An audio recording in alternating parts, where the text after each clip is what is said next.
आज की जलसे के सदर हेडमास्टर, मेहमानी खुसूसी, असातिज़ा इकराम, सरपरस्त हज़रात और मेरे अजीज साथियों, आज हम 15 अगस्त यानी कि यौम आज़ादी मनाने के लिए यहाँ जमा हुए हैं।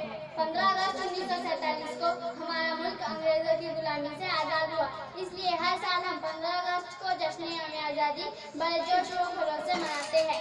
आज हम 72वां यौम आज़ादी मनाने जा रहे हैं। खुशी के इस मौके पर आज़ादी की लड़ाई में हिस्सा लेने वाले अजीम रहनुमाओं और शहीदों को हम याद करते हैं। आज़ादी की लड़ाई में डॉक्टर बाबा साहब अम्बेडकर, महात्मा गांधी, मौलाना अबुल कलाम आज़ाद, शहीद भगत सिंह, अशफाकुल्लाह खान और पंडित जवाहरलाल नेहरू जैसे कई लीडर शामिल थे। आज़ादी की लड़ाई पूरे देश की इज्तिमाई लड़ाई थी। आज़ादी की जद्दोजहद में शामिल तमाम हस्तियों के लिए हम खिराज तहसीन पेश करते हैं। हमें चाहिए कि हम पढ़ लिख कर मुल्क के अच्छे और जिम्मेदार शहरी बने, देश की खिदमत करें, मुल्क में बाकी इख्तियार बनाए रखें, मुल्क की खातिर कुर्बानी का जज्बा रखें और हमेशा हमारे मुल्क की तरक्की के लिए कोशा रहे।